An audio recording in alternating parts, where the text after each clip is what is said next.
우리 부모님들, 어른들을 향한 말씀 함께 나누도록 하겠습니다. 이 요시야가 이 회복의 역사를 할 때 정말 대단했습니다. 정말 대단하고 이 열왕기하 22장, 열왕기하 23장의 내용을 읽어보면 그가 정말 탁월한 사람이라는 것을 볼 수 있습니다. 그렇다면 그와 같은 탁월함을 위해서 무엇을 먼저 해야 됐을까요? 그가 그렇게 탁월하게 하나님의 말씀을 회복하고 거룩함을 회복하고 하나님을 믿는 신앙을 회복하는 데 있어서 처음 할 것이 무엇이었나요? 우리 아까 그 애니메이션의 그 첫 그림이 기억나세요? 다윗 그림 나오면 딱 이렇게 나오잖아요. 히스기야 딱 이렇게 나오잖아요. 그러면 그의 할아버지 므낫세를 향해 어떻게 돼 있어요? 이렇게 돼 있잖아요. 그의 아버지 아몬 어때요? 역시 이렇게 돼 있어요. 참 비극적이게도 요시야는 하나님의 말씀대로 살기 위해 할아버지와 아버지의 삶의 모범을 버려야 됐어요.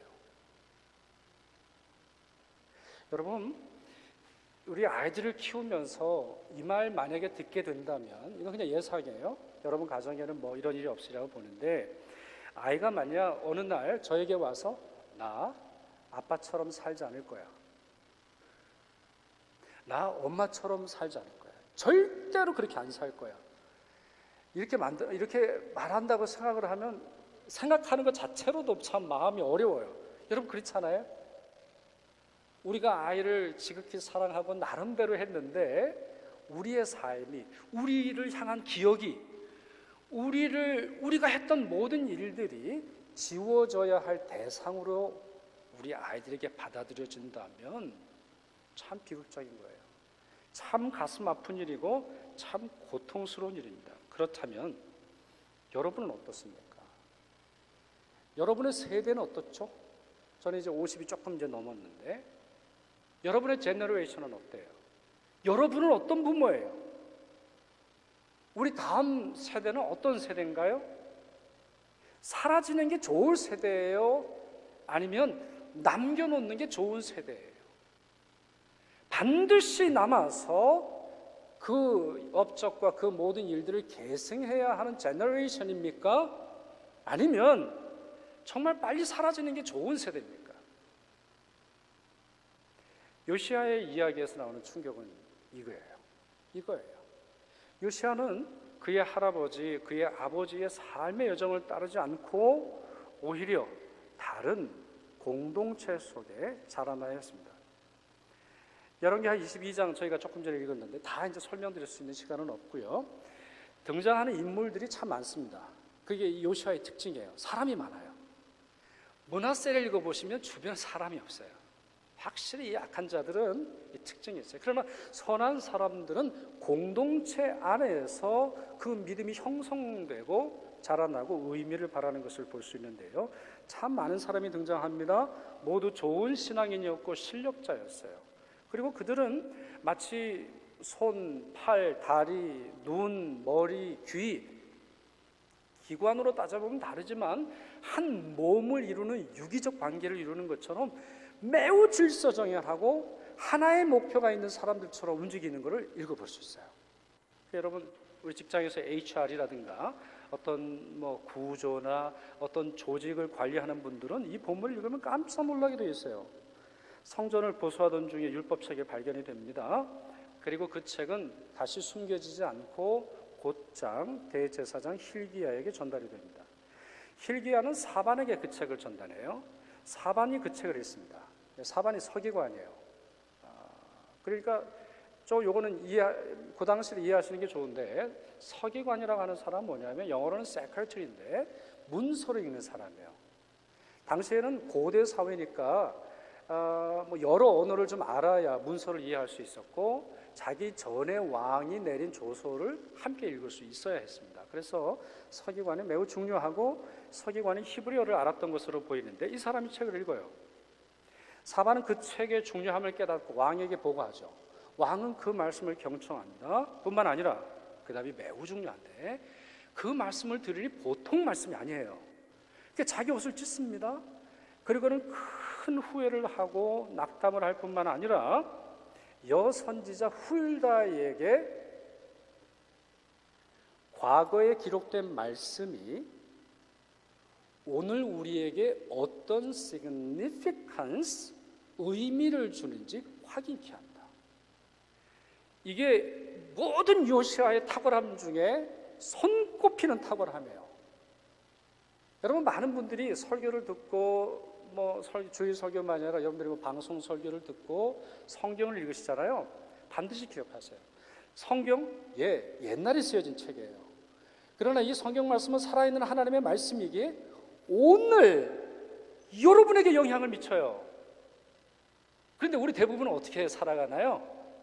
old saying, old story, old history 이렇게 생각하고 끝날 때가 대부분이에요.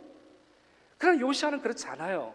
요시아는 그 말씀을 듣고요, 훌다라고 하는 여선지자를 찾아서 여러 사람들을 보내서 그 메시지가 자기에게 주는 의미를 이해하도록 하죠.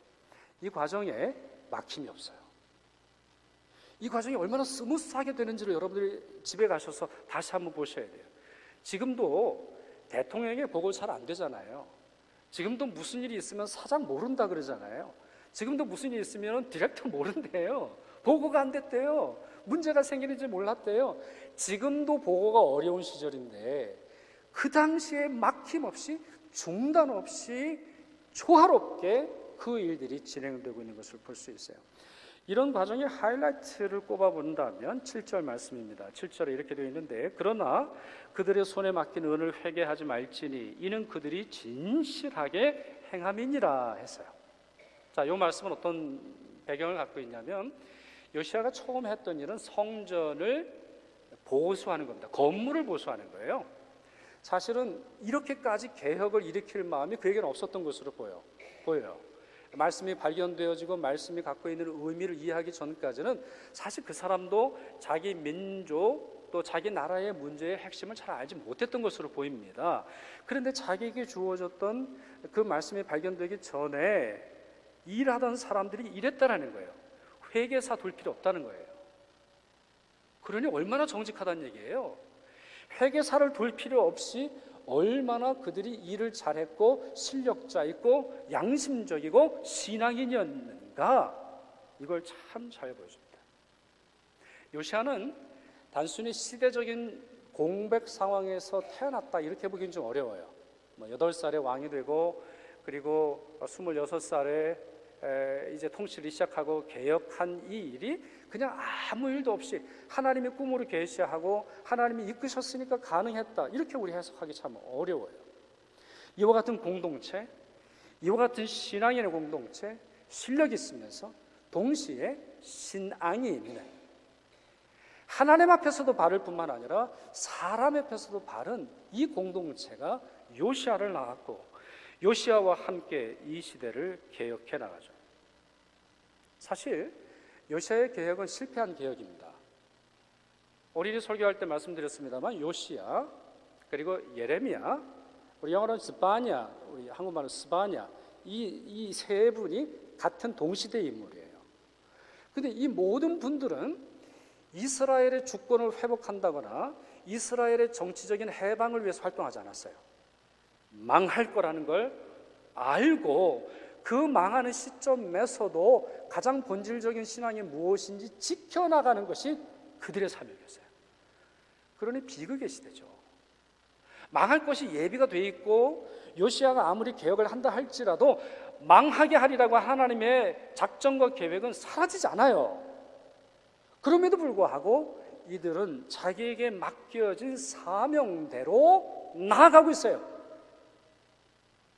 시대가 바뀌는가? 시대가 더 좋아지는가? 정부가 바뀌면 더 좋아지는가? 경제가 더 나아지면 좋아지는가? 이들은 고민하지 않았어요. 자기에게 맡겨진 일 속에서 하나님의 섭리 속에서 순종하고 나아가는 것이죠. 우리가 해야 하는 일 무엇일까요? 여러분이 부모로서 해야 할 일이 무엇일까요? 여러 번 말씀을 드립니다만 잠언 27장 17절 말씀을 기억하시길 바랍니다. 이 말씀 우리 같이 읽겠습니다. 철이 철을 날카롭게 하는 것 같이 사람이 그의 친구의 얼굴을 빛나게 하느니라. 아멘. 여러분, 칼을 갈 때 두부로 갑니까? 두부로 막 이렇게 하면 이 칼날이 서든가요? 네? 막 오이로 막 이렇게 하면 칼날이 서나요? 그렇지 않아요. 더 단단한 것이 단단한 쇠를 만드는 거예요. 부모의 세대에 순종하지 않던 세대가 있을 때 그 다음 세대가 순종하기를 기대한다면 정말 문제가 있는 거 아닙니까? 부모의 세대에 나이 이야기하고 재산 이야기하고 뭐 예를 들어서 나이가 많아서 못하고 바빠서 못하고 지식이 없어서 못하고 여러 힘겨운 삶의 무게 때문에 못하다는 변명만 늘어놓고서는 그 다음 세대에 어떻게 날카로운 철과 함께 하나님의 말씀을 증언하고 대언하는 그러한 세대가 탄생될 수 있겠느냐 말입니다. 사랑하는 여러분, 여러분이 먼저 신앙 가운데서 올바로 서십시오. 그리고 그 다음 세대를 주님께 맡겨드리십시오. 그럴 때 이런 요시야와 예레미야와 스바냐와 같은 왕, 선지자, 하나님의 일꾼들 나타날 줄 믿습니다. 기도하겠습니다. 전능하신 하나님, 오늘도 하나님의 말씀으로 지혜와 깨달음을 얻게 하여 주시니 감사드립니다. 저희의 자녀들이 요시야처럼 시대를 변화시키는 주역이 되게 하여 주옵시고 저희들도 그런 신앙인 되도록 도와주시옵소서. 그런 신앙인 꿈만 꾸는 부모, 그런 신앙인이 나타나기를 기대만 하는 부모가 되지 말게 하옵시고 기도하며 순종하며 하나님 따르며 주께 우리 자녀들 맡기는 부모 될 수 있도록 인도하여 주옵소서. 하나님의 사명에 변명하거나 외면하거나 무지하지 않도록, 그리고 저희가 당하는 시험의 무거움으로 인해 하나님 사명 잃어버리지 않도록 성령께서 용기와 능력과 믿음을 허락하여 주시옵소서. 우리 갈 길을 인도하시는 예수 그리스도의 이름으로 기도드리옵나이다. 아멘.